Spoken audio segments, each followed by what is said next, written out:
¿Qué tal, gente? Buenas tardes, espero que estén muy bien. En México tenemos 5.847 casos de contagio de COVID-19 coronavirus y 449 muertes.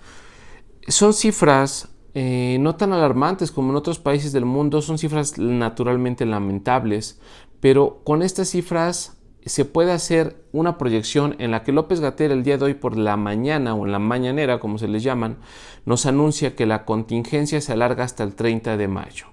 Y que si bien va, pudiéramos estar terminando con el primer ciclo de la epidemia el 25 de junio. Quédate conmigo, te explico todo esto y qué implicaciones pudieran tener.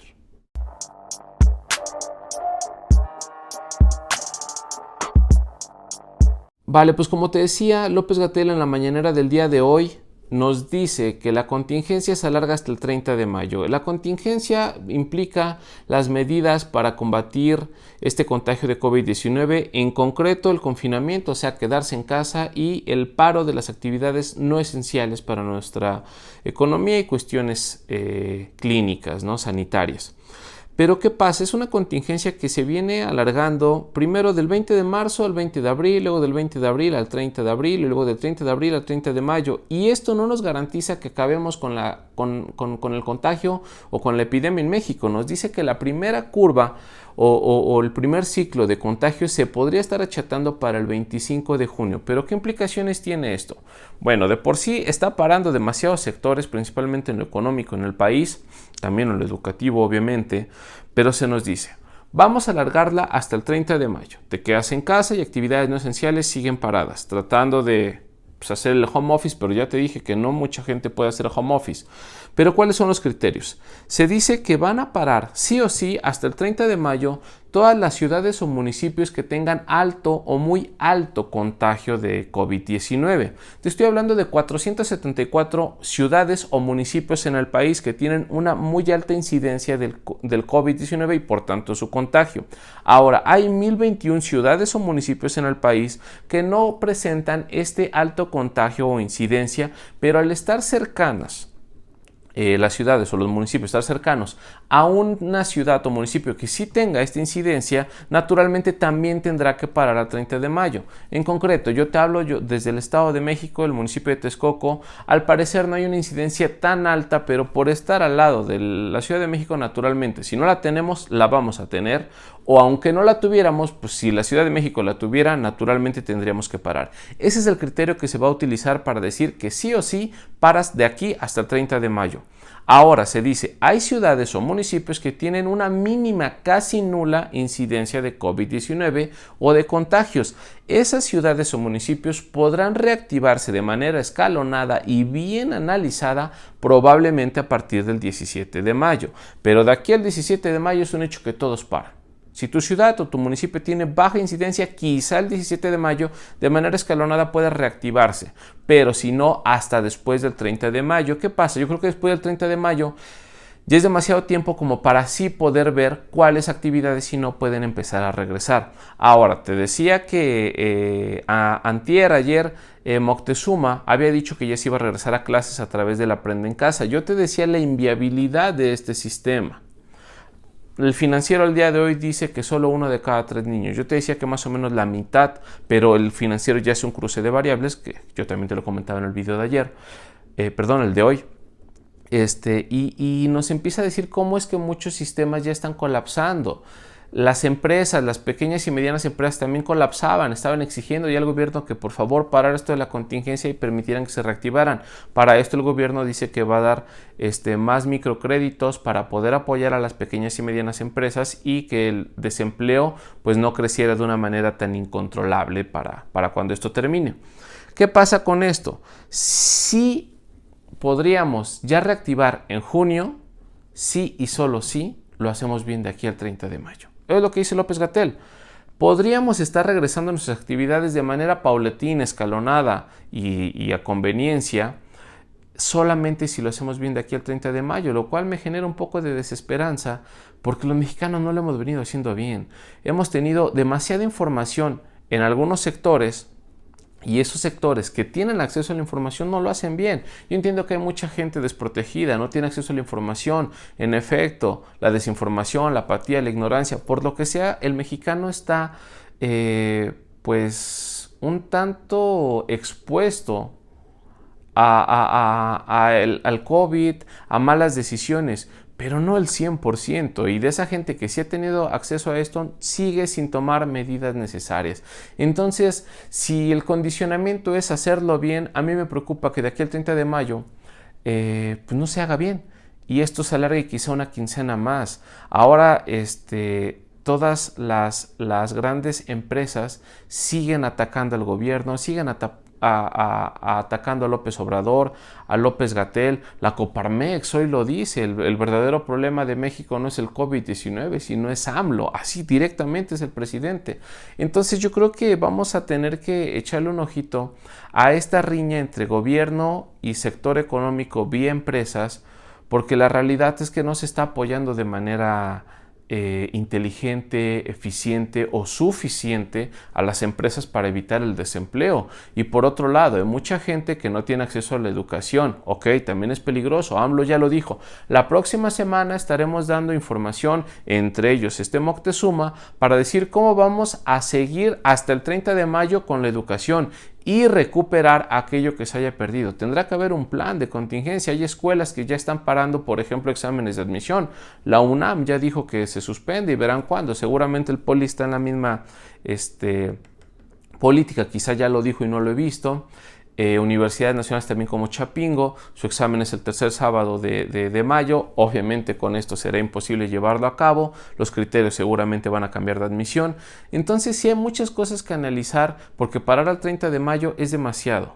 ¿Es necesario? Claro, tenemos que salvar vidas, pero pues va a ser peligroso para los otros sectores y habrá que ver hasta dónde estiran o aflojan los diferentes sectores y qué tanto presionan al gobierno. Ahora, en cuestiones de salud, ¿qué es lo que nos dice López-Gatell? Naturalmente, aunque tu municipio o ciudad pueda parar tan solo hasta el 17 de mayo o solo el 17 de mayo, si eres sector de riesgo, sistema inmunológico débil o que esté comprometido, embarazadas, gente mayor de 60 años, todo ese tipo de sectores sí o sí tienen que parar mínimo hasta el 30 de mayo, hasta que toda esta fase o primera curva de la epidemia empiece a bajar. Entonces es curioso lo que va a pasar con nuestro país, pero al mismo tiempo también las estadísticas que nos arrojan a nivel gobierno son esperanzadoras, tranquilizadoras, porque pues así lo dicen los números. La OMS dice México lo está haciendo bien. Y López-Gatell, ¿qué nos dice? Bueno, según las estadísticas de proyecciones internacionales, el virus tenía que atacar entre 1.5 y 1% de la población en México. O sea, tendría que haber al menos 1.2 millones de mexicanos contagiados, de los cuales el 70% sería asintomático. Antes se manejaba 85, luego 80, ahora 70% asintomático. O sea que no va a presentar síntomas, no va a requerir por lo tanto ni de hospitalización. Pero con las medidas que México está tomando, nos dicen no vamos a llegar al millón 200, perdón, sería entre 175,000 y 300,000 mexicanos los que puedan contraer la enfermedad. Ok, ahorita vamos por casi 6,000. Se dice que vamos a llegar a 150,000 y el pico se dice que se va a presentar entre el 8 y 10 de mayo. O sea, estamos a unas 3-4 semanas de que se empiecen a disparar ya los casos de una manera alarmante. Pero a mí no me cuadra, a mí me genera un poco de incertidumbre cómo se están tomando estas estadísticas. Se dice que México es el país en Latinoamérica con la mortalidad más alta en el virus. Se supone que era una mortalidad por abajo de la que México tiene, o sea, tenemos ya 449 muertes, es una mortalidad alta para el caso de contagios que hay. Entonces ahí me pone a pensar en 3 escenarios, que en cualquiera queda mal parado México. 1, no se están contabilizando todos los contagios.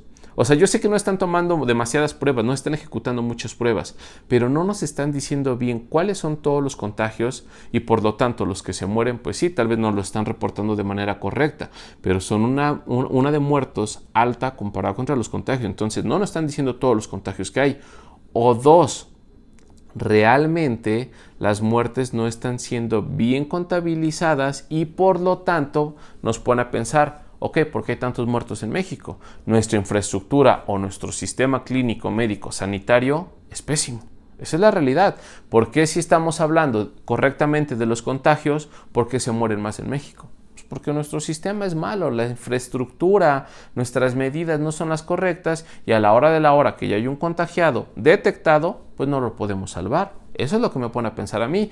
O la tercera opción, que yo no la veo descabellada.